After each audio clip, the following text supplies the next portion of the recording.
Menangis bapaknya di Pangkagata karena tidak mampu bayar. Siapa yang harus hadir? Pemerintah. PSU Pasaman adalah kesempatan yang diberikan Tuhan kepada masyarakat Pasaman untuk berpikir ulang. Hari ini kalau saya melihat, saya lebih banyak khawatirnya di media sosial. Karena banyak pembodohan kalau saya menilai.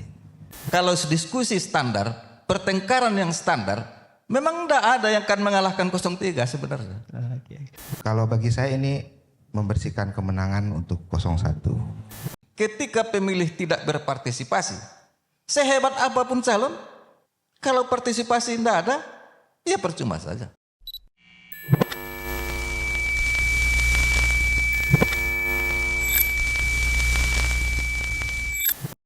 Assalamualaikum warahmatullahi wabarakatuh. Kembali lagi bersama saya Ahmad Gusra dalam program Suara Pasaman. Teman-teman Dunsana, dalam momen ini izinkan kami mengucapkan minal aidin wal faizin. Mohon maaf lahir batin. Semoga kita bisa menyongsong hari esok dengan iman yang lebih kuat, semangat yang lebih kuat untuk menghadapi kehidupan kita ke depan. Biasanya Suara Pasaman ini hadir dalam format podcast, mewawancarai tokoh-tokoh secara individu. Hari ini kami hadir dengan format yang berbeda. Kita menghadirkan beberapa tokoh untuk berdiskusi dalam format talk show. Nanti ini akan disiarkan secara live di beberapa media sosial. Mudah-mudahan ini bisa memberikan pembelajaran pendidikan politik untuk masyarakat Pasaman. Pasaman hari ini secara politik kepemimpinan sedang dihadapkan dalam proses yang namanya PSU, pemungutan suara ulang, Pak ya, untuk Bupati, Wakil Bupati Pasaman periode berikutnya. Tentunya nanti kalau tidak salah tanggalnya 19, Pak ya. Ya, tentu ini harus kita ambil pembelajaran dan manfaat dari apa yang terjadi hari ini di Pasaman. Saya mendengar di berita untuk biaya PSU ini kalau tidak salah itu lebih dari 10 miliar yang harus dianggarkan kembali oleh pemerintah kita. Tentu kalau kita beranggapan ini, memandang ini dari sudut pandang keuangan, ya kita dirugikan. Tapi inilah demokrasi yang harus kita jalani. Demokrasi tidak murah karena harus dipilih oleh masyarakat, oleh rakyat secara langsung. Tapi agar uang yang kita keluarkan tidak sia-sia, maka kami hadir, Suara Pasaman hadir untuk mengambil pembelajaran, mengambil pendidikan politik untuk perbaikan Pasaman kita ke depan. Nah, dan sana hari ini saya sudah bersama dua narasumber yang sudah hadir bersama kita hari ini. Nanti saya akan perkenalkan satu persatu. Sebenarnya ada 4 narasumber yang kita rencanakan, cuman nanti ada beberapa yang berhalangan. Saya perkenalkan satu persatu yang hadir hari ini dulu. Yang pertama dari Bang Donizar. Apa kabar Bang Donizar? Alhamdulillah baik, Gus. Alhamdulillah. Terima kasih banyak sudah menyempatkan diri hadir di tengah kesibukan bersama keluarga hari ini, di tengah lebaran, tentunya dengan niat untuk memberikan pendidikan untuk masyarakat Pasaman. Ya dah. Terima kasih. Assalamualaikum warahmatullahi wabarakatuh para follower ya. Follower Suara Pasaman, saya ucapkan pribadi baik sebagai Donizar, sebagai anak Pasaman, sebagai anggota DPRD Provinsi Sumatera Barat, mengucapkan minal aizin wal faizin, mohon maaf lahir dan batin, dan berharap di bulan Syawal ini kita semua kembali kepada fitrah, kita semua kembali pada posisi untuk bisa menolkan diri, untuk bisa menyambut hal yang baru, untuk bisa menyambut keadaan yang kita bahas hari ini agar bisa lebih baik ke depan untuk Pasaman. Terima kasih undangan Gus. Terima kasih. Saya perkenalkan tambahan lagi, saya ulang lagi, Bang Donizar adalah anggota DPRD Provinsi Sumatera Barat dari Dapil Pasaman Barat, ya, dari fraksi Partai PKB. Ya, oke, terima kasih banyak dah. Selanjutnya narasumber kita yang kedua sudah hadir bersama kita Bapak Yunzar Lubis. Dalam kapasitas hari ini Pak Yunzar hadir sebagai juru bicara Paslon 03 ya Pak ya. Terima kasih banyak Pak sudah hadir. Apa kabar Pak? Amin. Mudah-mudahan sukseslah acara ini ya. Amin. Sukses acara ini. Kita bisa memberikan pembelajaran Pak ya. Pada para penonton ya. Taqabbalallahu minna wa minkum. Mudah-mudahan kita dalam keadaan sehat, gembira, tidak banyak masalah. Amin, mudah-mudahan ya Pak ya. Tidak banyak masalah dan punya cita-cita, punya harapan ke depan. Siap. Untuk Pasaman yang lebih baik. Pasaman yang lebih baik. Siap. Terima kasih sudah hadir Pak Yunzar Lubis. Kemudian perlu saya sampaikan Dunsana, selain itu kita juga sebenarnya sudah mengundang salah satu tokoh yang mendukung 02 Pak. Sayangnya sebenarnya sudah konfirmasi akan hadir, sayangnya terjebak macet dan punya halangan kendala di perjalanan. Jadi mudah-mudahan tidak mengurangi hikmatnya kegiatan kita hari ini. Kemudian kita juga sebenarnya sudah mengundang KPU, sudah beberapa kali berkomunikasi, tapi nampaknya sampai hari ini belum ada kabar. Bisa jadi saya berhusnuzon sepertinya KPU sedang menyiapkan acara sosialisasi yang lebih baik dari apa yang kita usahakan hari ini Pak. Ya mudah-mudahan ya para penonton ya teman-teman. Ya. Oke. Untuk awal sebenarnya kita langsung saja Pak, izin saya memulai kegiatan. Untuk awal saya ingin, sebelum kita mulai diskusi, saya ingin mendengarkan keresahan-keresahan yang ada di masyarakat kita hari ini terkait PSU, terkait Pasaman, agar menjadi fondasi dasar kita nanti berdiskusi ke depan. Pemirsa, hari ini sebenarnya juga ada beberapa penonton yang hadir di kafe ini, di Jumpa Cafe. Kita ingin mendengar keresahan dan pandangan mereka terkait PSU ataupun Pasaman. Ayo teman-teman penonton, ada yang ingin menyampaikan sesuatu? Dari siapa? Oke, silakan perkenalkan diri, nama dan asalnya dari mana ya. Baiklah, Assalamualaikum warahmatullahi wabarakatuh. Perkenalkan, nama saya Rapidah, berasal dari Kumpulan. Izin Pak. Jadi keresahan kami sebagai warga adalah kadang-kadang ada Dunsana kita yang dari kota, yang merantau harus pulang lagi untuk mencoblos. Padahal kemarin udah disiapkan pulang untuk mencoblos dan sekarang harus lagi. Jadi ada yang bisa dan ada yang tidak bisa ke depannya mungkin. Oke, terima kasih Rafida dari Kumpulan Pak. Yang kita dengarkan tadi salah satu tentang PSU tadi Pak, salah satu keresahan dari teman-teman yang muda ini adalah tentang mungkin ada yang dirantau, ada yang ini harus 2 kali pulang karena dulu sudah milih, sekarang harus memilih lagi, harus pulang lagi, biaya lagi dan lain-lain. Bisa jadi ada kecenderungan berkurang nanti tingkat kehadiran masyarakat ke PSU. Belum lagi nanti mungkin alasan-alasan yang lain terkait ini. Jadi ini mungkin salah satu alasan kenapa kita membuat kegiatan hari ini. Kita ingin mengajak masyarakat untuk berpartisipasi aktif, kalau bisa lebih banyak dari sebelumnya. Gitu. Nah, terkait ini saya ingin masuk dulu ke Pak Yunzar mungkin. Saya ingin mengajukan sebuah pertanyaan Pak tentang apa sih sebenarnya pandangan Bapak secara pribadi tentang PSU hari ini di Pasaman. Kemudian sebagai tim dari 03 apa saja persiapan-persiapan. Ya ini pasti harapan baru bagi 03 karena berdasarkan hasil yang sebelumnya kan berada di peringkat 3 Pak ya. Jadi ini harapan baru bagi 03, apa strategi dan rencana dari 03 untuk menghadapi PSU ini. Ya terima kasih Pak, silahkan Pak. Terima kasih atas pertanyaannya. Barangkali saya lebih fokus pada kapasitas saya sebagai sebagai mantan Ketua KPU Pasaman 2008-2013 dalam memandang ini. Jadi saya melihat dulu secara umum ya, tidak dari sisi kandidat ya, tidak dari sisi kandidat yang kita dukung. Saya hanya melihat sisi umum dulu. Putusan Mahkamah Konstitusi yang memerintahkan KPU Pasaman untuk melakukan pemungutan suara ulang itu sebenarnya adalah bukti nyata betapa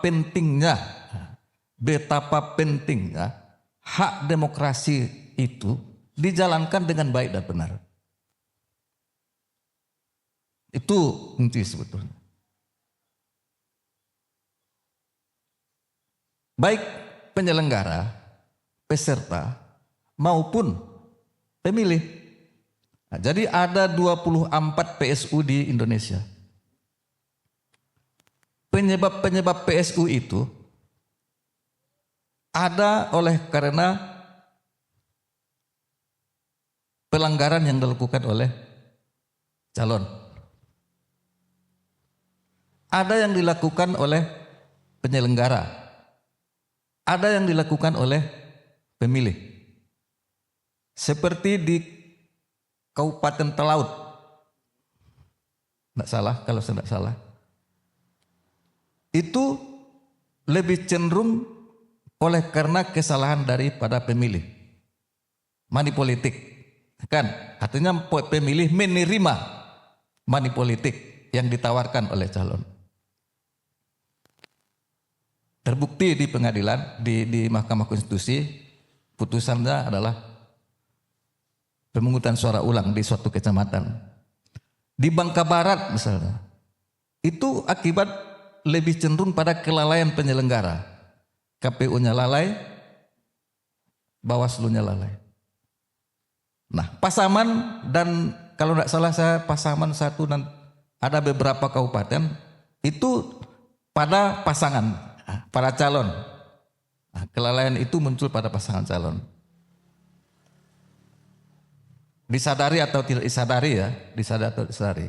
Tapi yang jelas, putusan-putusan Mahkamah Konstitusi dan pemungutan suara ulang di Pasaman itu dan di 24 daerah di Indonesia itu menunjukkan bahwa negara sangat berharap kepada kita semua sebagai apapun dalam pemilihan ini untuk memegang prinsip kejujuran, berpegang pada prinsip taat pada aturan. Itu makna yang pertama yang ingin kita sampaikan. Maka ke depan kan, ayolah kita sadarlah, bangsa ini tidak akan bisa selesai kalau kita tidak berpikir untuk menyelesaikannya. Dan menyelesaikannya ya taat aturan lah. Taat aturan, ada cita-cita, ada yang diharapkan, ada harapan kita ke depan, kan? Ada idealisme kita untuk memilih itu, ada pedoman, ada standar lah. Ada standar moral, ada standar akidah, ada standar kebenaran berbangsa dan bernegara yang harus kita pegang. Jadi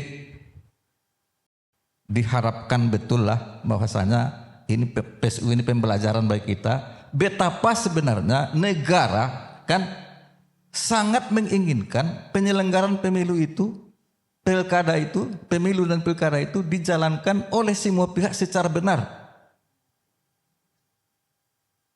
Itu satu. Kalau dari sisi sebagai pendukung 03 ya, Sabar A.S. Sukardi,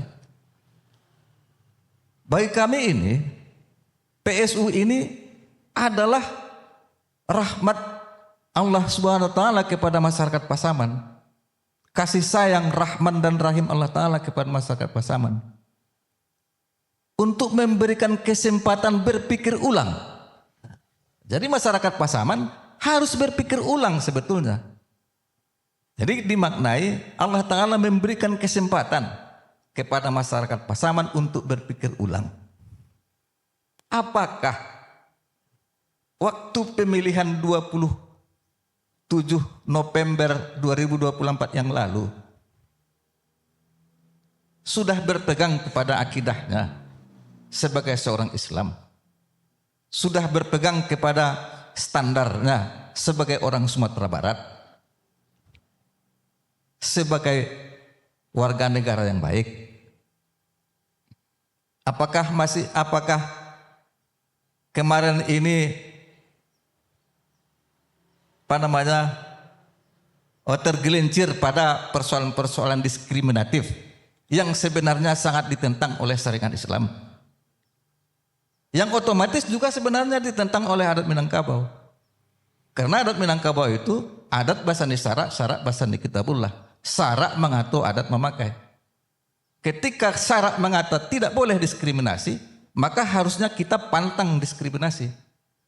Nah, apakah ada pengingkaran-pengingkaran sama ini? Tentu ke depan saya kira Tuhan memberikan kesempatan pada 19 April yang akan datang, berpikir ulanglah. Bagaimana kita memilih jalan yang terbaik. Saya hanya ingin mengapakan itu kan, yang terbaik berdasarkan kajian-kajian akidah kita masing-masing. Satu. Jadi PSU Pasaman adalah kesempatan yang diberikan Tuhan kepada masyarakat Pasaman untuk berpikir ulang. Terkait dari introspeksi. Paslon 03 Pak, ada strategi baru kah atau memakai strategi yang sama? Nah, terkait strategi sebenarnya kan biasa-biasa saja kok. Biasa saja. Artinya ikhtiar tentu maksimal. Bagaimana menggait pemilih, bagaimana menjarakan pemilih, bahwa pilihan yang terbaik itu sebenarnya dari sisi kajian apapun. Tapi dengan standar moral yang jelas ya, standar kebenaran yang jelas, standar akidah yang jelas. Kalau bagi kami dari sisi apapun kajiannya, yang paling pas dipilih itu adalah 03. Menurut 03. Menurut 03 ya kan gitu. Nah, kita kan kajiannya kan begitu. Standar apa? Nah, ya kan? Memang 03 yang paling pas. Jadi masuk jaga. Gitu. Yang paling pas itu dari sisi manapun. Tapi saya katakan adalah diskusi kita harus punya standar, kan? Harus jelas standarnya. Iya. Kalau diskusi standar, pertengkaran yang standar, memang tidak ada yang akan mengalahkan 03 sebenarnya. Nah, nanti kita akan dengar bagaimana versi dari 01 nanti Pak ya, untuk pembandingnya ya. Gitu. Tapi tentu standar, kalau Bapak bicara standar tadi, standar kita pasti dan jelas dari Suara Pasaman. Standar diskusi kita hari ini, standar perdebatan kita hari ini adalah untuk bagaimana memberikan kebermanfaatan yang maksimal untuk Pasaman ke depan. Nah, oke. Nah, jadi kan terkait pada partisipasi pemilih. Ketika pemilih tidak berpartisipasi, sehebat apapun calon, kalau partisipasi tidak ada, ya percuma saja. Nah, inilah yang ditakutkan oleh Aristoteles sebenarnya soal demokrasi ini. Ketika partisipasi pemilih, kan partisipasi pemilih itu tidak maksimal, tidak rasional, maka akan lahirlah demagog-demagog dari hasil demokrasi itu sendiri. Nah, jadi harus ada, sebagai warga negara harus ada rasa tanggung jawab untuk memberikan suara yang terbaik di apa. Jadi harusnya kalau kita cinta tanah air ya berduyun-duyunlah ke TPS untuk memberikan suara sesuai dengan idealisme yang kita harapkan, idealisme kita dengan harapan yang kita impikan seperti apa Pasaman ini ke depan. Siap. Jadi harusnya masyarakat itu berduyun-duyun lah. Berduyun-duyun gitu. TPS, silahkan ada, pilih. Itu tanggung jawab. Dengan apa yang sesuai dengan hati rasa nurani tanggung jawab masing-masing, sebagai warga negara. Janganlah kita kita sia-siakan pengorbanan pemerintah. Pasaman, pemerintah daerah Pasaman itu sudah berdarah-darah dalam membiayai, mendanai pilkada ini. Kita lihatlah, sesulit apapun, semenderita apapun, segaduh apapun Kabupaten Pasaman tentang keuangan daerah ya, tentang keuangan daerah yang akibat transfer dari pusat itu tersendat-sendat. Tetapi pemerintah daerah Pasaman di bawah pimpinan Sabar AS tuntas kok menyediakan dana tanpa gaduh-gaduh. Itu kan menunjukkan bahwasanya pengorbanan pemerintah daerah Kabupaten Pasaman itu kan atas perintah peraturan perundang-undang kan itu diharapkan tidak sia-sia. Kan pengorbanan itu. Karena uang negara juga yang diapakan ke situ, yang dikorbankan. Kalau tingkat partisipasi pemilih itu rendah, artinya tidak dihargai, tidak didukung oleh masyarakat pemilih dengan memberikan suaranya secara baik, maka kan sia-sia. Jadi bagi kami kan terselenggaranya PSU di Kabupaten Pasaman, tersedianya dana oleh pemerintah daerah Kabupaten Pasaman yang tidak gaduh-gaduh lah, itu menunjukkan manajemen pemerintah daerah Kabupaten Pasaman di bawah pimpinan Sabar AS itu bagus, tidak seperti yang diisu-isukan, yang tidak seperti yang dipindah-pindahkan. Hebat sebetulnya Pemda Kabupaten Pasaman ini. Baik, sekarang. sebelum lebih jauh Pak, terima kasih banyak. Selanjutnya kita juga ingin mendengar sudut pandang yang lain dari Danu Rizal, pandangannya tentang PSU yang hari ini, kemudian apa strategi-strategi dari tim dari 01 untuk menghadapi pilkada ulang ini. Silakan dah. Terima kasih Usra.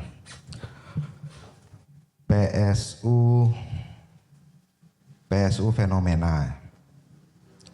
PSU fenomena. Kalau dari sisi MK keputusan kan final mengikat. Artinya kalau tadi kita sebut ke belakang kenapa terjadi PSU, mungkin secara umum kita sudah mengetahui. Kalau kita sebut kelalaian, ini banyak hal ini. Banyak hal yang tidak bisa kita menjudge ya. Ini sebenarnya terlebih di pasangan 01 ya. Karena dari awal saya mengikuti itu, saya melihat proses ini sudah terlewati. Cuma ada satu suket yang teranulir. Nah, disinilah terjadi masalah. Saya tidak bisa memahami dan tidak terlalu ingin membahas karena ini jatuhnya jadi berprasangka. Bisa jadi ini apakah ini karena ada suasana politis dan seterusnya sehingga tidak menjadikan hal yang baik ketika membicarakan posisi bahwa kenapa ini bisa terjadi. Tapi pada prinsipnya tentu apapun itu setelah perjuangan di MK dan menghasilkan keputusan yang final mengikat, otomatis kita harus mematuhi. Apakah itu kerugian? Pasti. Terhadap 01 sangat rugi. Karena kita tidak mengetahui dari awal proses ini bagaimana hal ini bisa terjadi. Gitu. Istilahnya tidak ada rasa bahwa dari proses itu kita menciderai. Nah, tapi pada saat di persidangan terjadi keputusan dari MK sehingga memastikan PSU ini terjadi dan memastikan kembali bahwa kalau bagi saya ini membersihkan kemenangan. Membersihkan artinya apapun bentuk yang di belakang, karena masyarakat itu sudah memiliki pilihan kemarin. Kalau hari itu kan prosesnya lumayan menyita perhatian, menyita waktu dan seterusnya. Dari survei 14%. Survei awal pasangan WA itu 14%. Paslon 3 incumbent itu 44%. Paslon 2 itu pada posisi 28%. Waktu singkat 2 bulan, tentu bermain dengan semua hal, tapi yang intinya saya melihat bahwa di masyarakat itu akhirnya menilai dari apa yang akan dilakukan pemimpin saat mereka menjanjikan itu. Jadi Saat itu saya ingat proses itu kita menyanyikan beberapa program unggulan yang akhirnya itu diterima. Dari 14% dalam waktu 2 bulan itu bisa mencapai kemenangan. Hal ini membuktikan satu hal, bahwa kejadian PSU, kejadian MK itu sebenarnya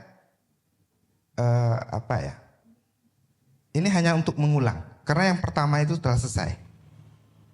Masyarakat itu telah memberikan pilihan. Sama dengan hari ini, Gusra. Kalau dilihat di bawah, itu kan tidak ada lagi pembicaraan visi misi. Seolah-olah masyarakat ini agak tenang. Yang agak riak itu papan tengah. Tim-tim kan, apalagi mau lebaran kan. Tapi kalau di bawah tidak. Jadi kalau saya melihat itu masyarakat ini sudah mempunyai pilihan sehingga tidak beriak. Cuma yang kita takutkan mereka tidak datang.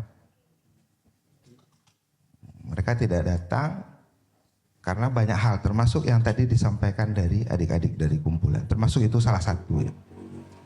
Nah, kalau saya menyikapi PSU kenapa MK? Kalau bagi saya ini membersihkan kemenangan untuk 01. Saya sepakat dengan taat aturan. Karena kasus ini dibuktikan oleh Pak Sabar dengan taat aturan.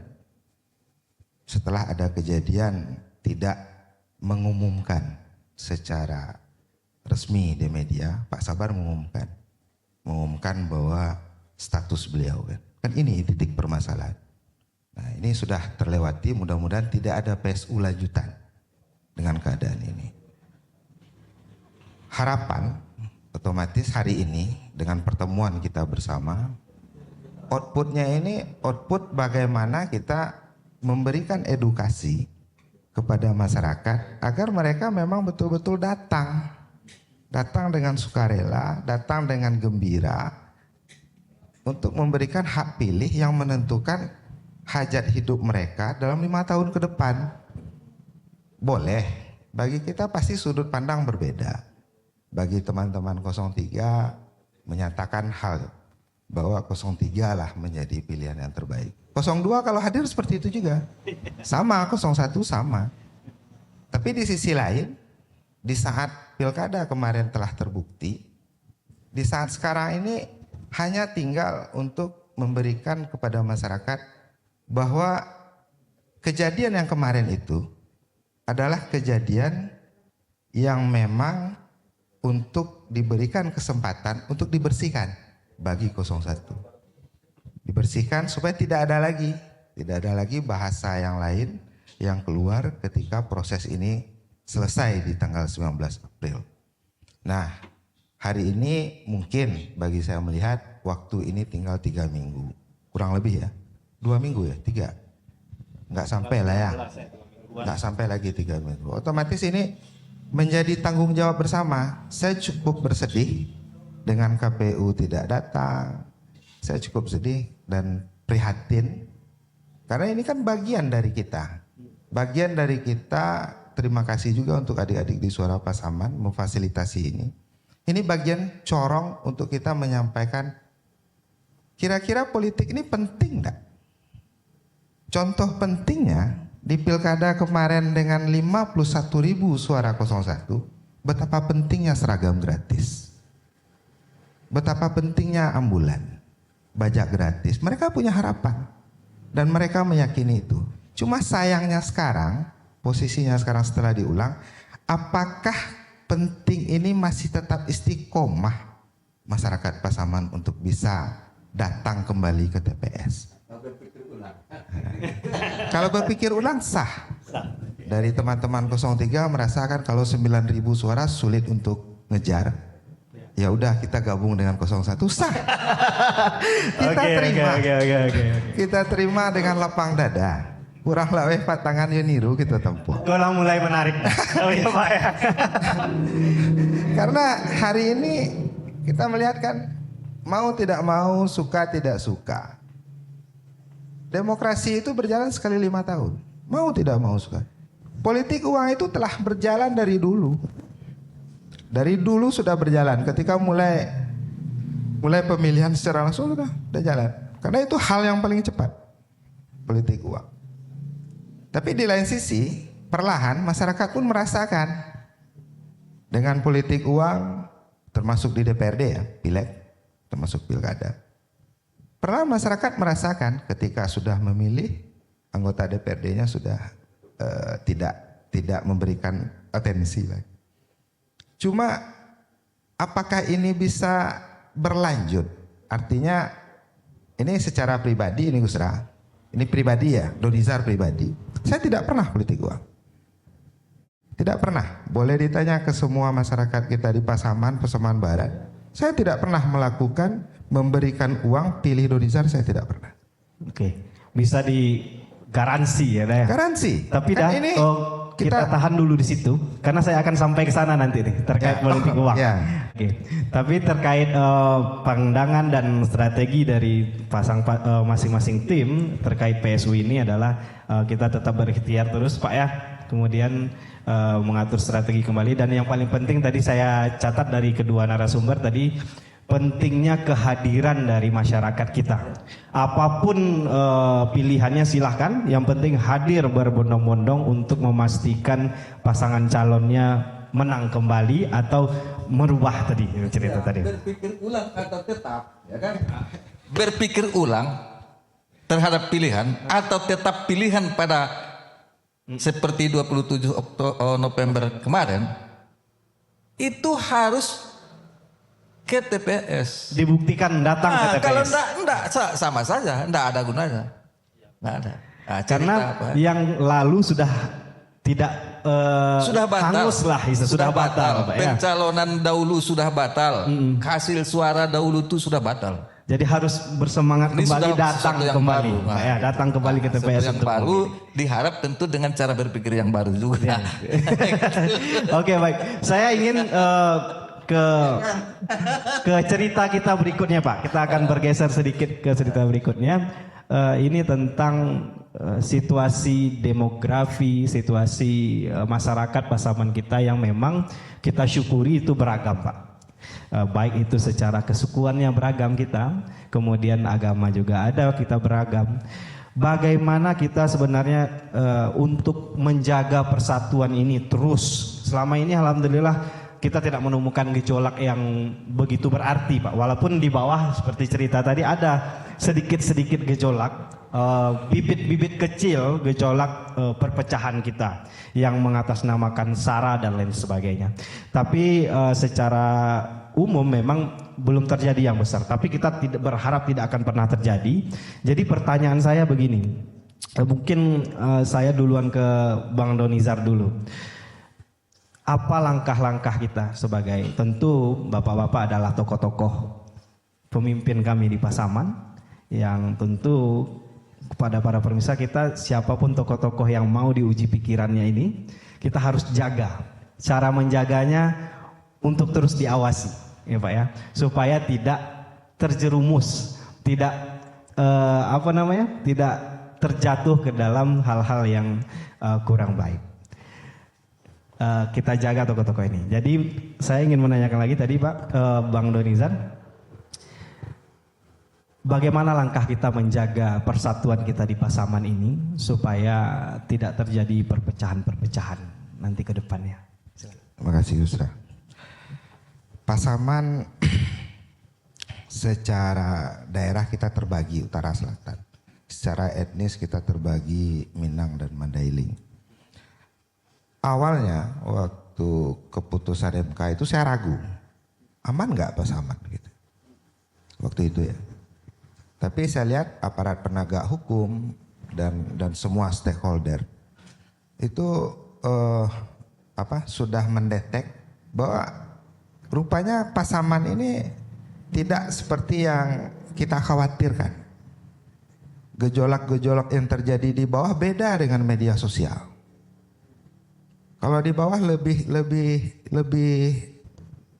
adem, lebih dingin ya. Karena memang saya melihat bagi masyarakat itu melihat politik ini sekali 5 tahun, ajang 5 tahunan. Dan sedangkan mereka berinteraksi tiap hari. Nah, dan saya melihat beberapa titik rasanya sangat rugi terputus silaturahim gara-gara berbeda pilihan. Karena kan kehidupan sosial sudah bergelut setiap hari di satu sisi. Tapi ada yang militansi yang agak-agak anarkis tanda kutip dikit-dikit ada. Cuma masih dalam kategori aman. Masih kategori aman. Nah, hari ini kalau saya melihat, saya lebih banyak khawatirnya di media sosial. Karena banyak pembodohan kalau saya menilai. Banyak orang-orang yang memberikan statement yang meracuni pikiran masyarakat yang belum terpahamkan. Nah, ini yang saya khawatirkan. Ketika tokoh-tokoh itu tidak pada posisi idealisme ketokohan hanya untuk menghalalkan semua cara untuk kemenangan. Nah, kalau boleh hari ini saya lebih suka ya sudah kalau kita di paslon 1, 2 dan 3 tarangan saja lampu orang tidak usah diambui-ambui. Karena apapun yang dilakukan itu karma akan balik lagi. Tidak pun mereka melawan, tapi akan ada masanya. Dan masyarakat sebenarnya terlihat tidak paham, tapi mereka paham. Mereka paham sebenarnya. Dan mereka akhirnya yang menyebar hoak pun, mereka akan tersandra. Dan akhirnya pilihan pun tidak pada mereka.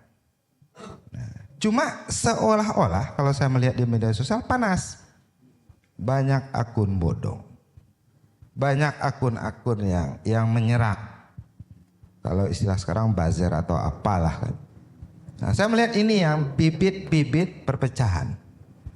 Yang akhirnya nanti bisa menjadikan panjang ketika ada kandidat yang punya rasa dendam. Kalau saya pastikan 01 tidak. Saya pastikan hari ini. Tapi saya tidak berani memastikan yang lain. Ketika diketahui akun bodong ini siapa. Ini pasti akan panjang jadinya. Dan ini tidak memberikan, saya sedih kalau seandainya itu dilakukan oleh tokoh. Sedih.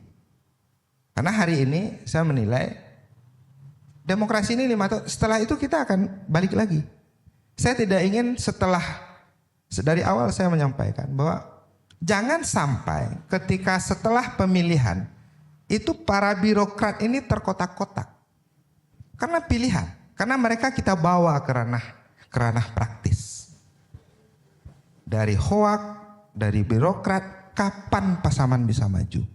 Kalau bahasa kami, kapan Pasaman bisa bangkit? Kapan? Ketika dicontohkan oleh orang-orang yang hanya memikirkan untuk menghalalkan semua cara untuk sebuah kemenangan. Dan ini kita alami sekarang. Kita boleh cek di Facebook yang paling banyak kita dipakai ya di Pasaman ya, belum IG ya. Di Facebook boleh kita lihat. Dan saya jujur kalau saya pribadi, saya kalau lihat yang nggak bagus saya langsung blok. Karena itu kalau seandainya kenal sama orang dan itu tokoh, saya cukup bersedih atas ketokohannya. Karena itu sudah menjadi hal yang buruk. Dan itu bibit-bibit perpecahan. Bibit-bibit dendam disemaikan. Nah, sekarang hari ini kita tampilkan saja. Apa yang menjadi alasan. Kalau di 01 sudah tampilkan. Apa yang menjadi alasan kenapa memilih 01. Saya yakin 02, 03 lakukan hal yang sama. Dan akhirnya kalau seandainya itu kita lakukan. Tentu masyarakat akan lebih bisa kita contohkan elit-elit politiknya berbuat seperti ini.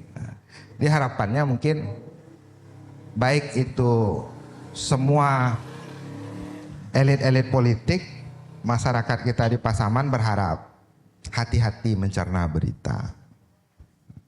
Mungkin itu Gus. Oke, salah satunya kita apresiasi kepada masyarakat yang tidak terpecah-pecah karena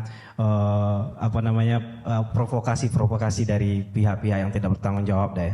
Dan tentunya kita bersyukur masih banyak masyarakat kita yang lebih peduli hubungan dengan tetangga daripada perpecahan karena politik 5 tahunan ini. Ada. Ya. Kalau kita ambil persentase pasti ada orang keluarga yang bertengkar suami dan istri karena pilihan dan seterusnya ada. Cuma tidak banyak. Karena saya melihat kan hari ini tergantung dari kita-kita ini mencontohkan.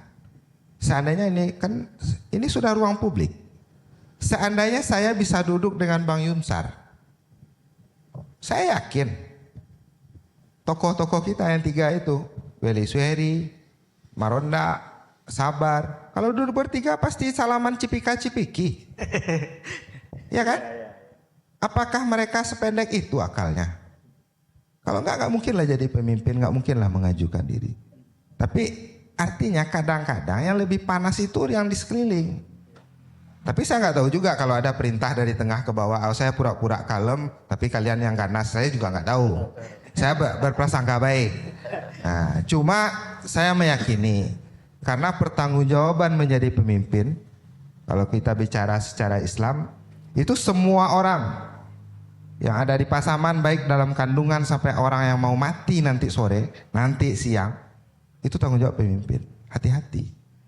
Dan saya merasa tidak seindah itu pula pemimpin ini, jabatan itu, untuk bisa menghalalkan, memberikan kabar buruk, membodohi orang. Saya kira tidak sampailah seperti itu. Jadi agak baik, ini juga kalau soal itu agak. Iya, terima kasih banyak.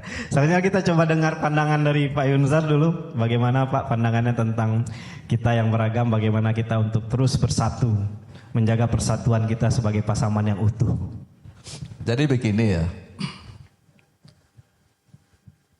Karakter masyarakat kita itu lebih mengutamakan kebersamaan daripada anarkis. Nah, itu sebenarnya karakter masyarakat kita itu sudah terbina seperti itu sejak awal kan. Artinya percampuran kita di Pasaman ini menjadi masyarakat heterogen. Dari awal masyarakat heterogen menjadi masyarakat homogen sebagai masyarakat Pasaman, itu lebih mengutamakan kebersamaan daripada anarkisme. Itu pondasi dasar kalau saya lihat. Kegaduhan yang paling kritis itu di Pasaman itu Pilkada 2010. Saya ketua KPU waktu itu.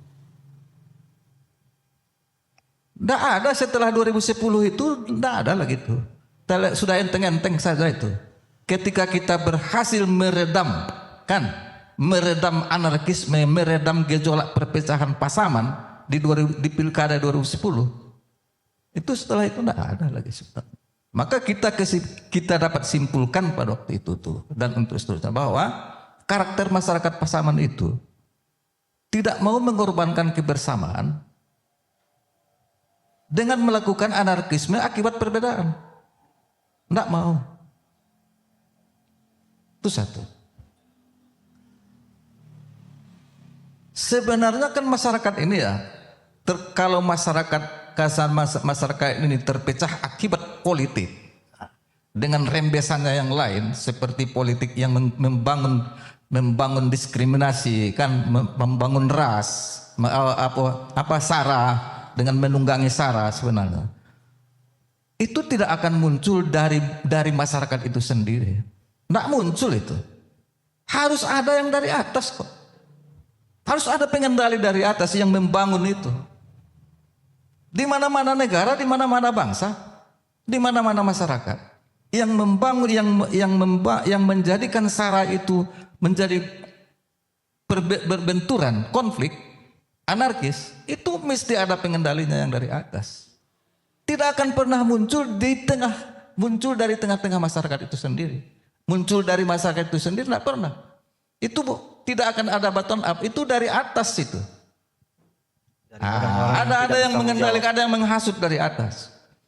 Nah, sebenarnya ini yang sebagai yang pernah berkecimpung, artinya yang di dunia demokrasi ini, sebagai mantan penyelenggara pemilihan umum, itulah yang kita harapkan pada di Pasaman ini, supaya para elit-elit itu janganlah menghasut.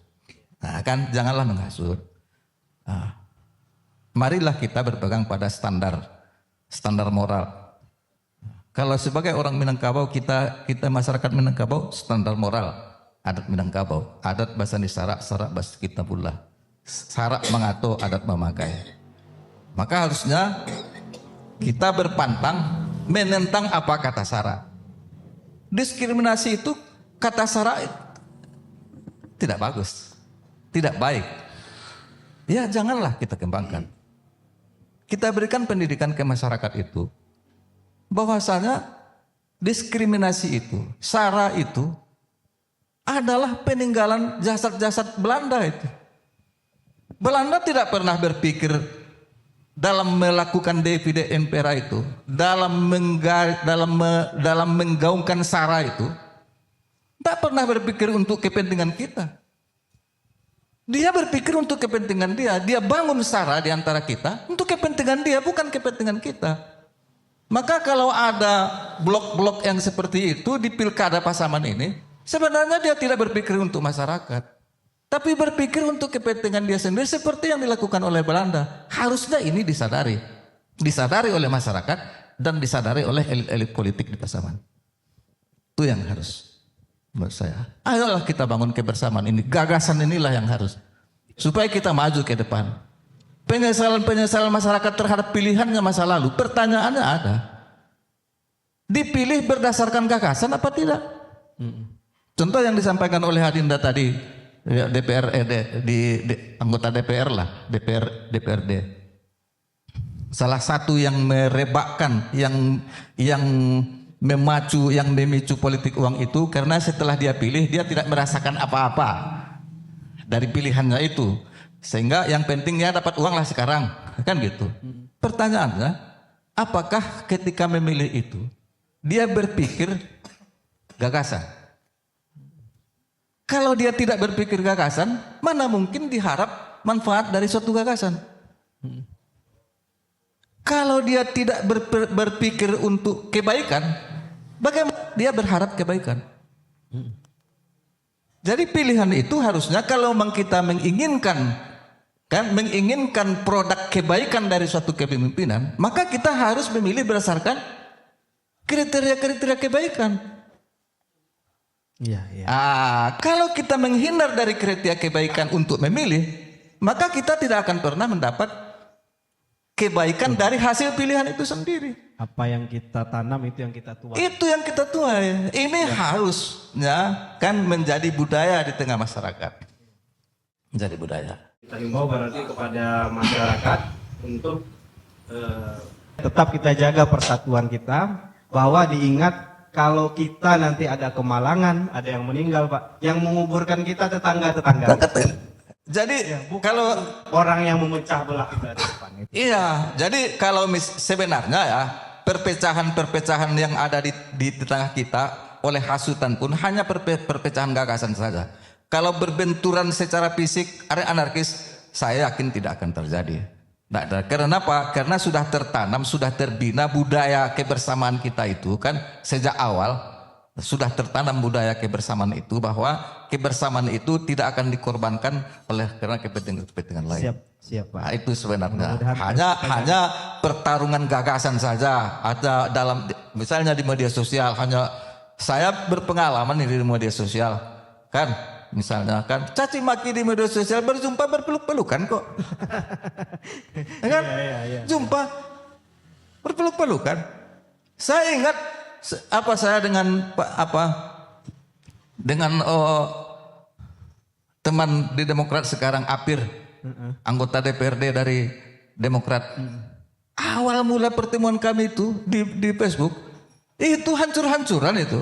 Jumpa peluk-pelukan kok. Tapi sayangnya dikit Bang. Untuk tokoh bisa pelukan.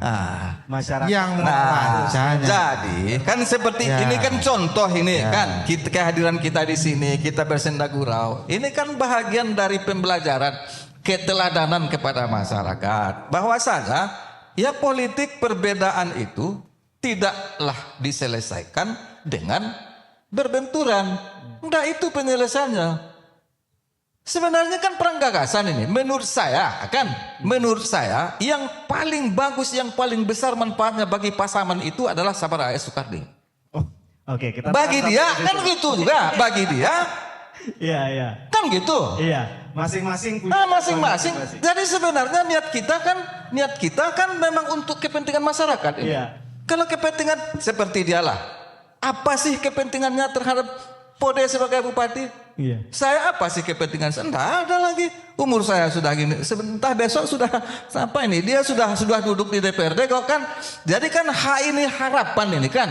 Harapan gagasan yang ada dalam pikiran kita, dalam pikiran Donizar kan untuk kepentingan masyarakat Pasaman.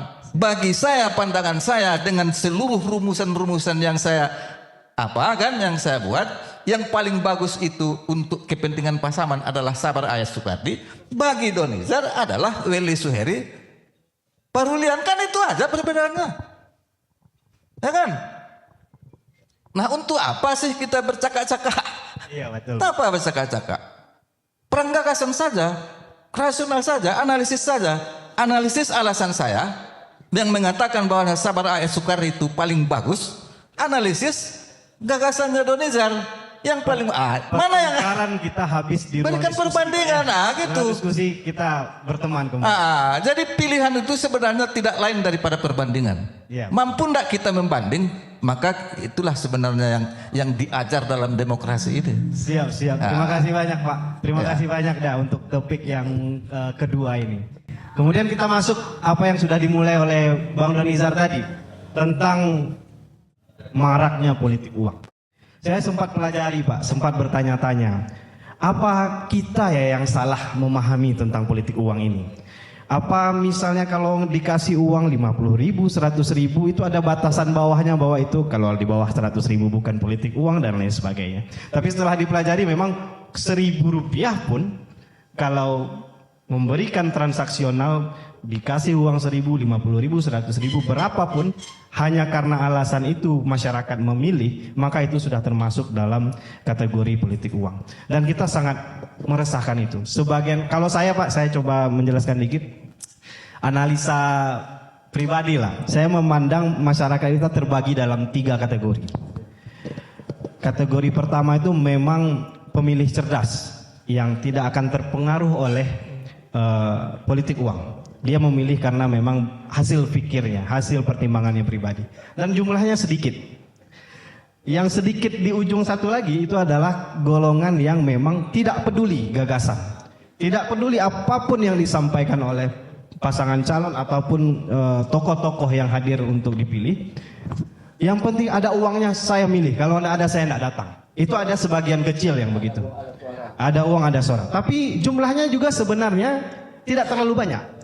Yang banyak itu saya lihat adalah masyarakat kita yang terpengaruh, terbawa arus bahwa saya sudah punya pilihan sebenarnya. Cuman saya ingin ada tanda jadi katanya Pak. Jadi ini menurut saya hal-hal yang merusak demokrasi kita di Pasaman dan saya cemas sekali untuk masa depan kami, anak-anak kita, cucu-cucu kita, bagaimana nanti ke depan menghadapi demokrasi kepemimpinan kita di Pasaman. Bagaimana pandangan Bang Donizar lah dulu tentang politik uang ini dah. Apa langkah-langkah strategis kita untuk mulai meminimalisir ini? Ya, makasih Gus Ram. Sebelum ke politik uang, saya sepakat dengan Bang Yusar tadi. Adu gagasan, adu program. Bukan kita kalau disebut keburukan, kalau standar baik tadi.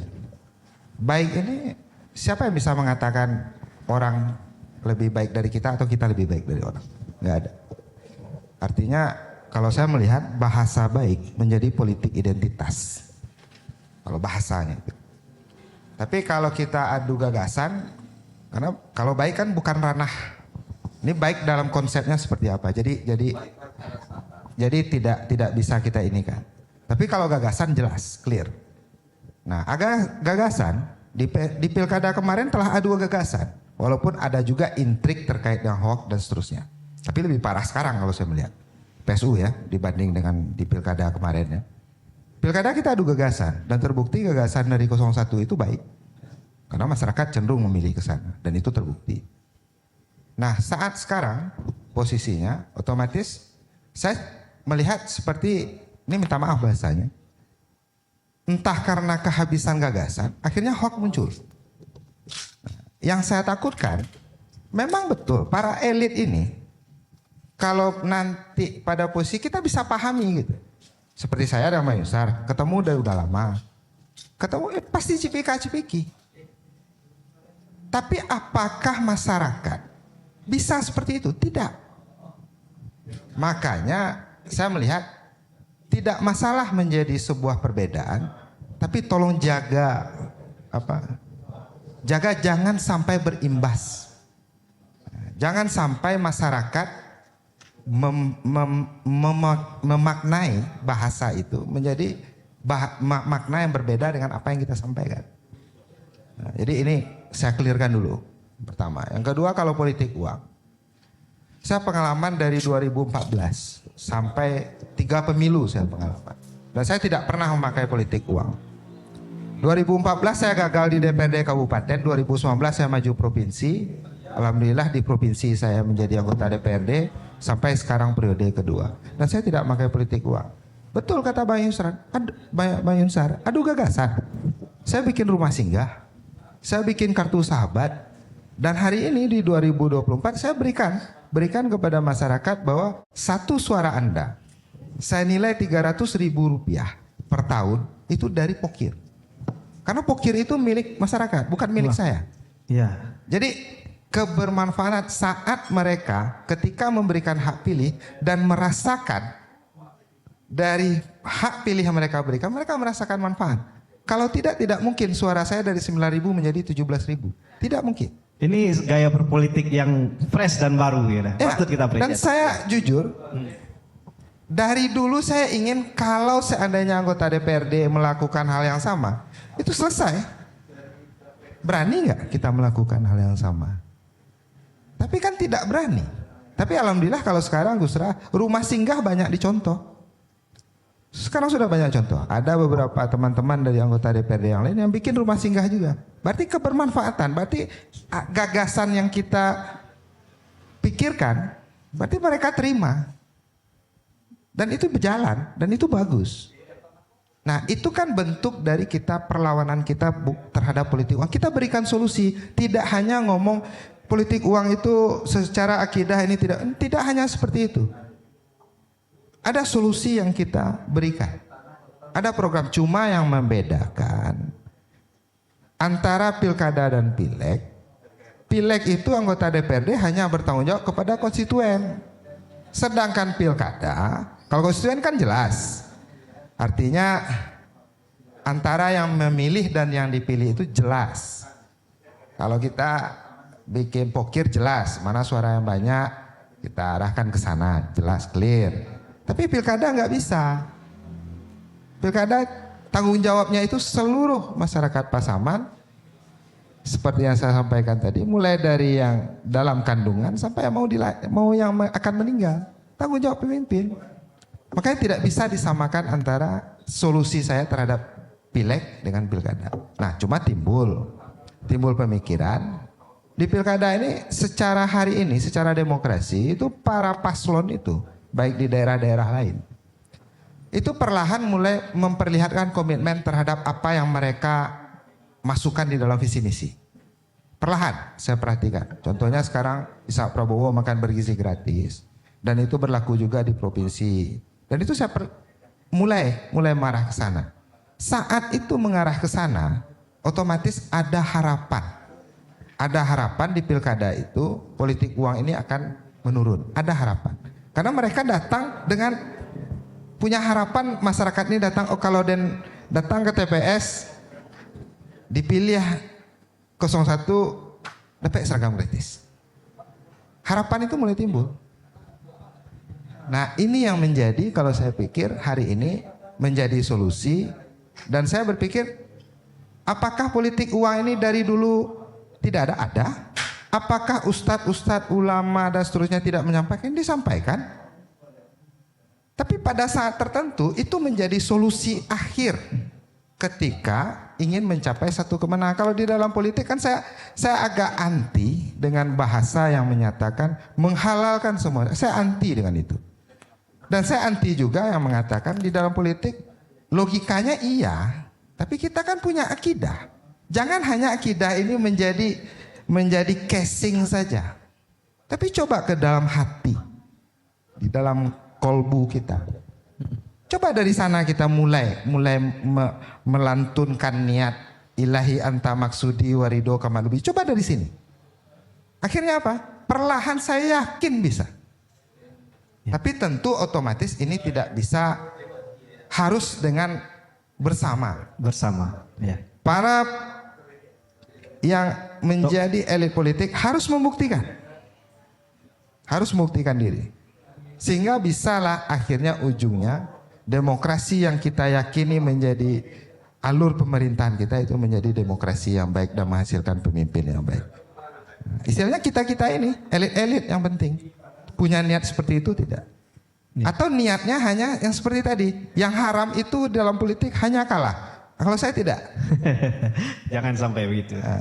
Jadi kira-kira hari ini saya cuma ingin menyampaikan, saya yakin di masyarakat Pasaman mungkin dengan 2 periode saya, mungkin ada sebagian yang memahami cara politik saya, dan ini saya bawakan terus. Dan saya berharap para masyarakat yang katanya itu ingin politik uang, dan saya membuktikan dulu 2019 dengan 9.000 saya tidak pakai uang. Hari ini 2024 17.000 tidak pakai uang. Berarti masih banyak masyarakat Pasaman yang punya hati yang baik, yang memberikan kepercayaan kepada saya. Dan hari ini saya bawa Gusra. Dan dalam ruang diskusi ini saya bawa juga apa yang menjadi harapan dari mereka. Apa yang menjadi harapan bagi masyarakat ketika politik uang itu menjadi sebuah hal yang tidak itu bukan solusi. Untuk ke depan bukan solusi. Sekarang berapa yang harus dikeluarkan oleh mereka? Apakah balik?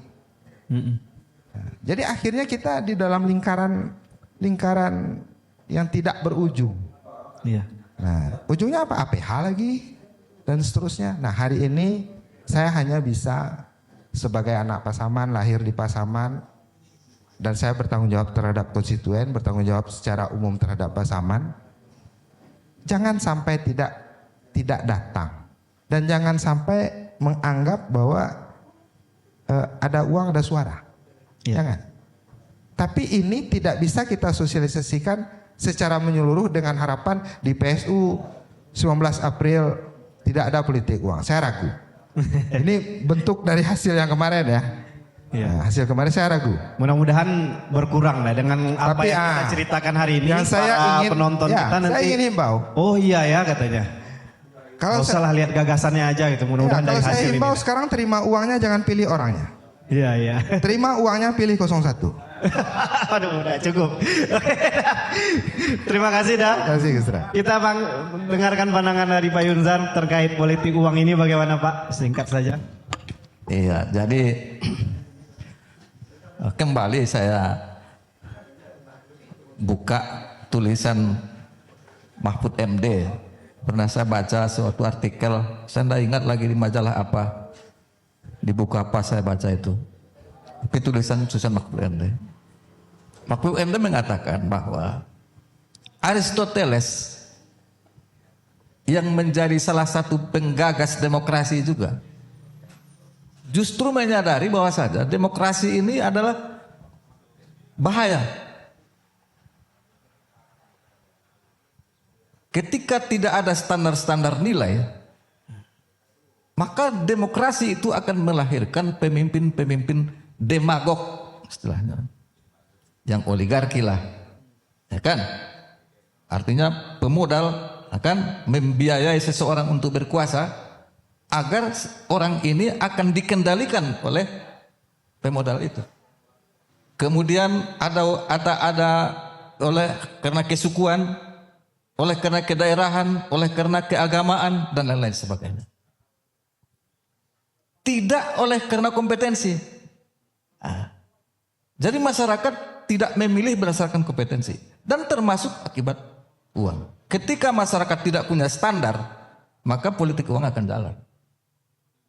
Jadi sebenarnya persoalan politik uang ini adalah ketika masyarakat kita, para elit politik kita tidak punya standar kebenaran berpolitik. Tidak punya standar kebenaran berpolitik. Bagi para elit yang penting kekuasaan itu dapat dengan jalan apapun. Ya kan? Bagi masyarakat dia tidak penting siapa yang akan memimpin. Tidak pernah berpikir bagaimana negeri ini ke depan. Yang paling penting hari ini saya dapat uang. Jadi tidak ada gagasan, tidak ada standar gagasan. Itu sebenarnya. Nah, dalam bahasan itu, Mahfud MD juga menyinggung persoalan hukum politik uang. Sebenarnya dalam politik uang menurut Mahfud MD ini ada pahala. Ada pahala di situ. Bagaimana itu, Pak? Jadi begini. Kalau seseorang menawar, ayo pilih si anu, kan? Ini uang. Ya kan? Uang kan sudah di tanganmu, kan? Ketika kau pilih orang yang memberikan uang, maka uang jatuh menjadi uang suap. Haram, neraka begini. Tapi ketika tidak, uang kau terima, pilihanmu tetap sesuai dengan gagasanmu, sesuai dengan hati nuranimu, maka engkau telah menghindarkan diri dari pekerjaan yang mungkar, berpahala. Menurut Mahfud MD. Menurut Mahfud MD kan gitu. Tapi kalau logikanya ya juga kan menghindar dari kemungkaran itu kan berpahala. Nah kan? Makanya yang dikatakan Donizar tadi kan, terima uangnya jangan pilih orangnya, sama seperti apa yang dikatakan oleh Mahfud MD itu. Sehingga nanti oknum-oknum yang hanya mengandalkan politik uang jerah. Nah, jadi sebenarnya inilah yang dikatakan demokrasi itu. Hitam putihnya negeri ini kan itu tergantung rakyat. Kalau rakyat ingin baik, memilih pemimpin yang baik, baiklah negeri ini. Tapi kalau ingin memilih pedagang, dipimpinlah oleh pedagang negeri ini. Kalau pilih oligarki, oligarkilah negeri ini. Kalau pilih koruptor, koruptorlah negeri ini. Diurus oleh negeri ini. Jadi sebenarnya apakah rakyat ingin negeri ini diurus oleh orang-orang baik atau tidak? Kalau rakyat ingin negeri ini diurus oleh orang-orang baik, maka rakyat memilih berdasarkan kriteria-kriteria kebaikan. Maka lahirlah pemimpin-pemimpin baik. Anggota DPRD 35 orang anggota DPRD Pasaman itu orang baik. Orang yang bergagas, yang punya gagasan untuk kepentingan rakyat. Karena dipilih berdasarkan gagasan itu. Baiklah negeri ini. Tapi kalau tidak, ya tunggu kehancuran saja. Tunggu kehancuran saja, begitu. Nah, jadi menurut saya kan kalau untuk mencegah politik uang ini ya, untuk mencegah politik uang ini, kalau satu pihak tak bisa, harus lahir para elit politik yang tidak ingin, ya kan? Dan harus lahir masyarakat yang ingin menghukum orang yang melakukan money politik. Jadi harus ada dua pihak. Kalau hanya satu pihak saja tidak akan selesai. Saya kira inilah pentingnya pencerdasan ya, pencerdasan. Saya menganggap kan persoalan politik uang ini sebenarnya adalah persoalan komitmen saja. Persoalan komitmen. Berani tidak kita membangun, para ulama, para guru membangun komitmen rakyat. Melahirkan rakyat yang punya komitmen. Komitmen, contoh misalnya komitmen sebagai seorang yang beragama Islam tidak mau mengerjakan yang haram. Berkomitmen dia untuk tidak mau mengerjakan yang haram. Kita akan jadi lebih baik, Pak. Nah, ya. Amin. Terima kasih banyak, Pak. Gitu. Oke. Bagaimana teman-teman? Dari teman-teman penonton? Oke, silahkan. Ada dari interaksi dari penonton sedikit, Pak. Silahkan teman. Bismillahirrahmanirrahim. Assalamualaikum warahmatullahi wabarakatuh. Baik, nama saya Aurelina Salsabila, biasa dipanggil Aurel. Sebenarnya kita berbicara PSU, kita sudah pemanasan. Tahun lalu PSU itu bahkan tidak sampai setengah dari pemilih yang ikut memilih di hari pemilihan. Nah, kenapa demikian? Sebenarnya bisa kita baca mengapa hal tersebut dapat terjadi, karena anak-anak muda khususnya tidak merasa ada kepentingan khusus untuk anak muda datang ke TPS. Karena dia tidak merasakan kebijakan atau apa yang signifikan untuk kehidupan mereka. Ya. Jadi alasan pribadi dari diri mereka sendiri itu tidak ada untuk datang ke TPS. Kita sama-sama tahu anak muda ini lebih cenderung berpikir realistis. Mereka akan melakukan apa yang menjadi keyakinan mereka. Karena kita tahu pemilih terbanyak sekarang di Pasaman itu adalah generasi muda, Gen Z dan milenial. Bagaimana Gen Z dan milenial ini tetap datang ke TPS. Nah, kita tadi sempat kulik-kulik ke money politik. Ambil uangnya tapi jangan pilih orangnya. Nah, Beko kalau sadaya anak muda Pasaman kok diambilnya uangnya tapi dia tidak datang ke TPS gitu. Itu lebih menyedihkan lagi gitu. Jadi emang suara Pasaman itu akhirnya sangat berkurang. Nah, yang menjadi pertanyaan, ya bagaimana anak muda Pasaman ini bisa merasa yakin, oh wajib datang besok milih gitu. Karena di sini kita bisa ada ruang untuk bertanya kepada pasangan calon 01 dan 03 karena di sini ada juru bicaranya apa gitu Pak yang bisa disajikan untuk anak muda Pasaman yang meyakinkan mereka secara spesifik lah, janganlah sudahlah cukup untuk mengetahui secara general kami sudah tahu gitu. Jadi ini secara spesifik apa yang bisa meyakinkan kami, yuk agak paneh atau hujan pun kami datang gitu. Nah itu saja sih. Terima kasih banyak Aurel. Kasih tepuk tangan teman-teman. Dapat kuncinya tadi Daya. Anak muda tuh amuah tibo Pak. Mau mereka datang. Asal ada sesuatu yang bermanfaat untuk mereka. Sejauh ini nampaknya kebermanfaatan untuk mereka itu masih kurang tebal. Mungkin siapa dulu Pak? Pak Yunzat dulu silakan memberikan pandangan untuk anak muda kita Pak.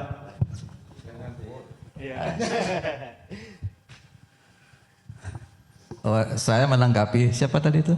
Aurea tuh. Mereka belum melihat gagasan-gagasan yang ada.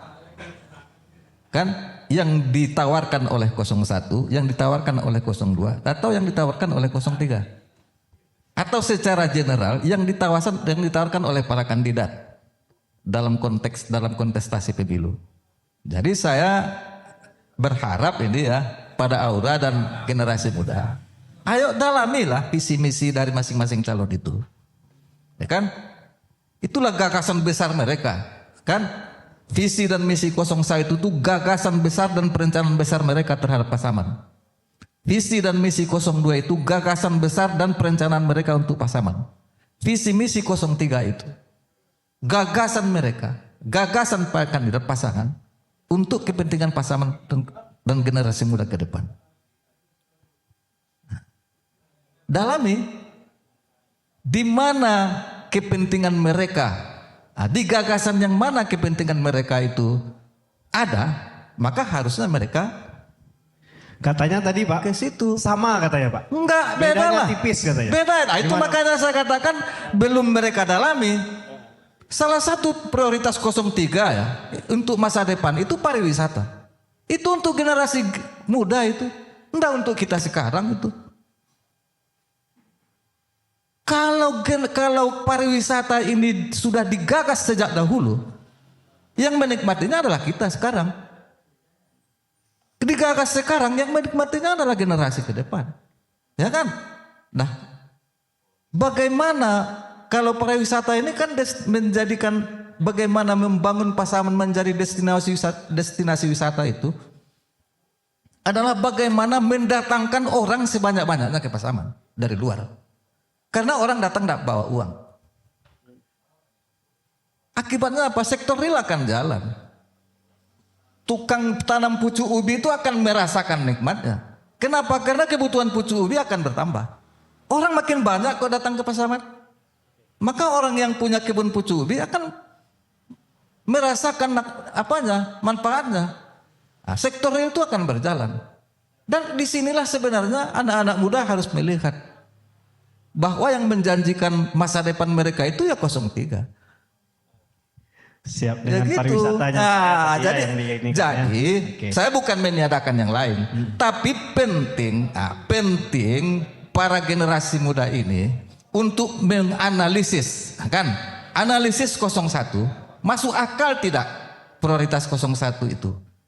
Di mana titik lemahnya? Di mana yang tidak mungkinnya? Di mana yang mungkinnya?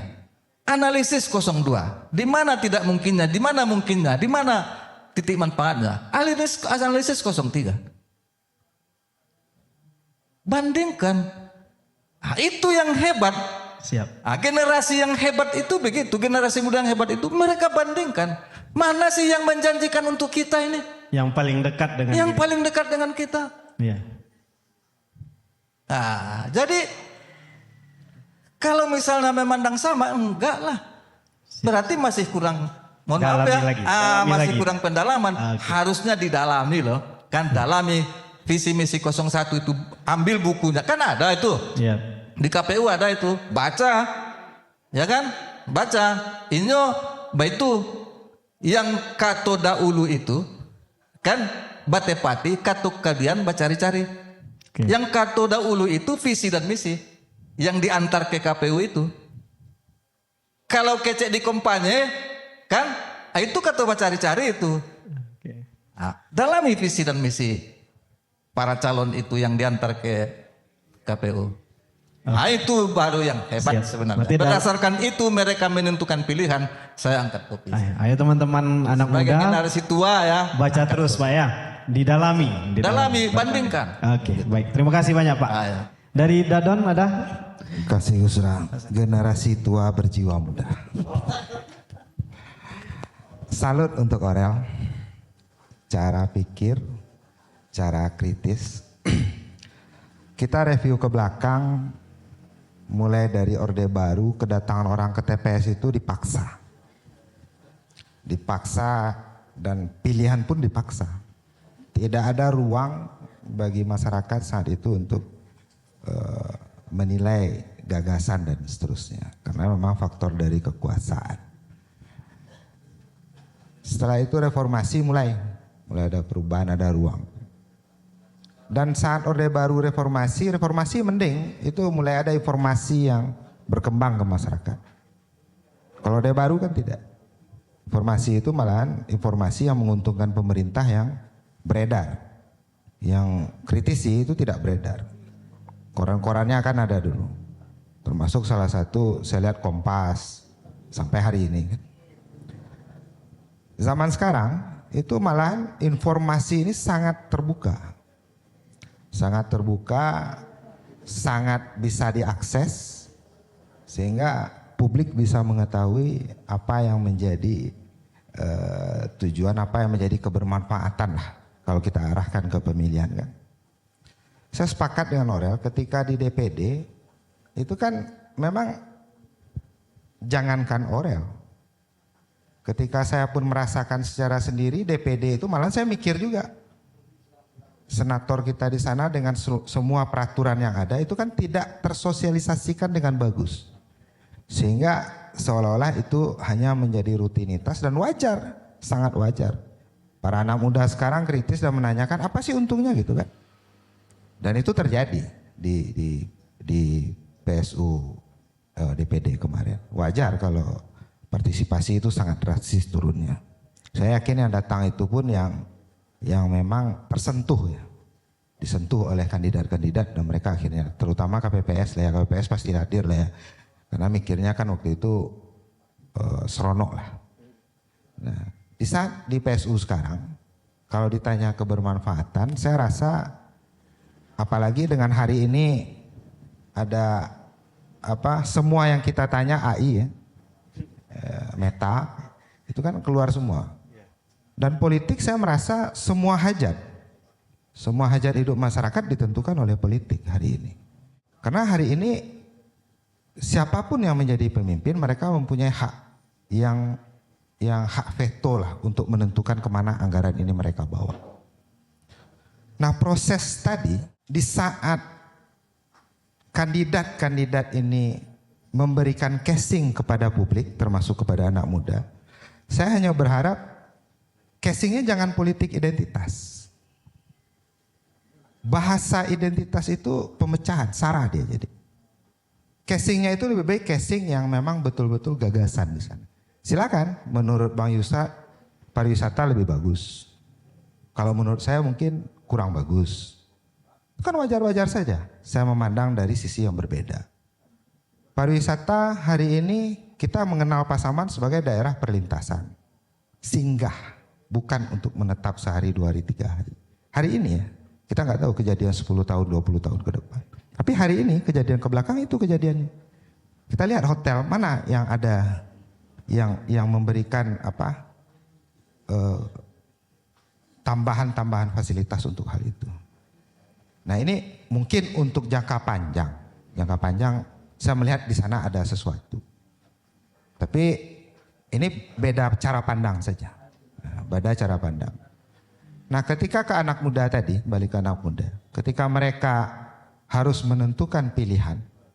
Tentu kalau bahasa Bang Yunsar tadi mereka harus melihat dari visi misi. Saya yakin ini mereka malas nih untuk membaca, bukan malas apa ya? Kalau lah panjangnya dibaca, capek na scroll leleh. Kan? Kecuali TikTok. Nah, kalau TikTok lagi kan analis kan musik-musik. Sama halnya dengan minta maaf adik-adik di Suara Pasaman. Kartel yang kalian upload itu penontonnya berapa? Ratusan ribu. Saat PSU berapa? Hah? Ribuan. Jujur. Seribuan? Iya, seribuan. Hah? Ratusan. Belasan ribu. Itu contoh. Ya, jauh berbeda. Dan kita harus sikapi itu. Saya melihat sisi anak muda sekarang praktis. Dan mereka memang banyak di posisi pokoknya capek lah, instan. Maka tadi Aurel bertanya teknisnya seperti apa. Nah kalau saya melihat, kalau saya cepatkan supaya teknisnya ini nyata, tidak ada visi misi yang jelek, tidak ada. Pasti semua bagus. Dan semuanya itu pasti dalam bahasa yang menurut Aurel tadi jelas. Tidak ada yang spesifik. Makanya kalau ditanya spesifik, pendidikan sama. Karena apa? Karena hari ini Pasaman sangat beruntung dibanding Pasaman Barat. Pasaman Barat sudah tidak gratis lagi ya. Pendidikan sudah di sana sudah kesehatan sudah tidak gratis. Pendidikan belum. Artinya hari ini Pasaman itu masih mending dibanding Pasaman Barat. Masih mending. Kalau dilihat dari pendidikan hari ini Pasaman di pendidikan dan kesehatan gratis, dan saya yakin ini bisa jalan. Pendidikan dan kesehatan gratis, dan itu sudah dari awal dari kepemerintahan sebelumnya. Cuma tentu pendidikan gratis ini yang harusnya berkualitas dan di 01 menambah seragam. Kenapa seragam? Karena memang hari ini dengan kondisi masyarakat, kondisi di bawah, itu kadang-kadang banyak anak-anak, adik-adik dari Aurel yang akan masuk sekolah, tapi mereka menangis ibunya di sudut dapur hanya untuk memikirkan baju anaknya ketika tahun ajaran baru. Menangis bapaknya di pangkal gatah karena tidak mampu bayar. Siapa yang harus hadir? Pemerintah. Pemerintah harus hadir. Hari ini mungkin Aurel dan semua generasi muda yang lain yang sekarang alhamdulillah diberi oleh keluarga, dalam keluarga yang cukup. Tapi kalian bisa bantu adik-adik kalian itu untuk mendapatkan seragam gratis dengan datang ke PSU dan pilih 01. Ini logika ininya saja. Ketika masuk ke dalam layanan kesehatan. Kesehatan hari ini apa? Saya di Komisi Kesehatan. Saya telah 2 periode di Komisi Kesehatan. Apa yang saya dapatkan? Apa yang mereka adukan? Di Komisi 5 Pendidikan dan Kesehatan. Kesehatan, rata-rata masyarakat banyak yang menelpon karena ambulan. Ambulan.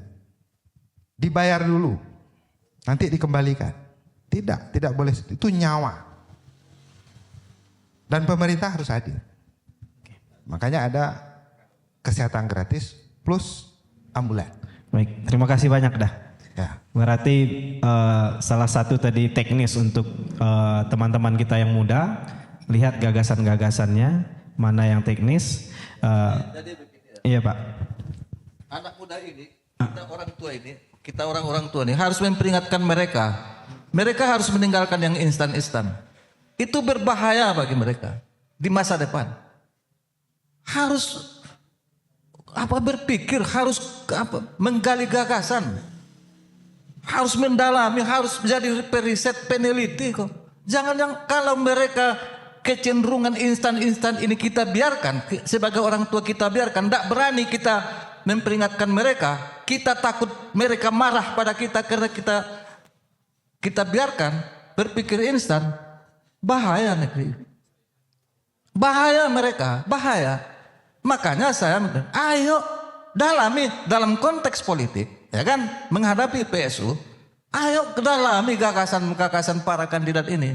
Baca visi misi mereka satu persatu, analisis secara logika mana yang masuk akal, mana yang tidak. Mana yang menjanjikan masa depan Anda sebagai generasi muda sekarang. Karena contoh yang apa ini? Kita sekarang memang tidak destinasi wisata. Kalau destinasi sekarang sudah kita nikmati. Kalau sudah menjadi destinasi wisata sekarang Pasaman, itu gagasan masa lalu.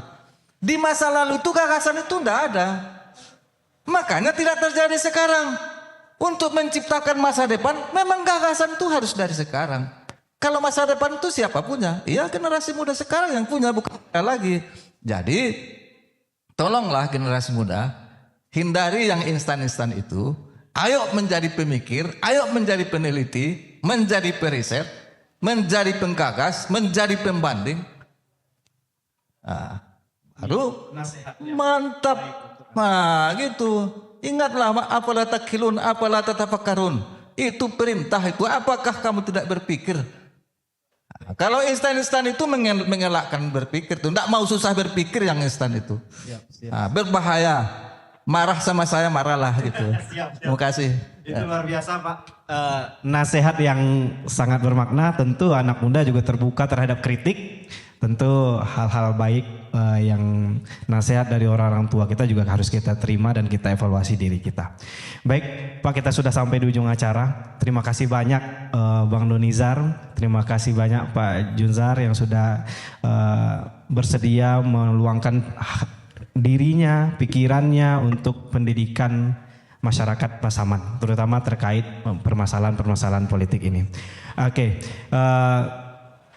Saya juga mengucapkan terima kasih banyak kepada teman-teman relawan yang sudah bersusah payah menyelenggarakan kegiatan ini Pak. Ini juga mereka lakukan untuk masyarakat Pasaman, hal-hal kecil yang bisa kami lakukan. Kemudian kita juga tidak lupa mengucapkan terima kasih kepada yang punya tempat, Jumpa Kopi. Terima kasih banyak untuk kesediaannya. Mari kita apresiasi Jumpa Kopi dengan menikmati hidangan-hidangannya. Oke, terima kasih banyak. Sedikit dari saya, ada pesan untuk teman-teman semua dari Tuanku Imam Bonjol. Mari kita cintai negeri ini seperti kita mencintai diri kita sendiri. Saya Ahmad Gusra, sampai jumpa lagi di sesi berikutnya. Assalamualaikum warahmatullahi wabarakatuh.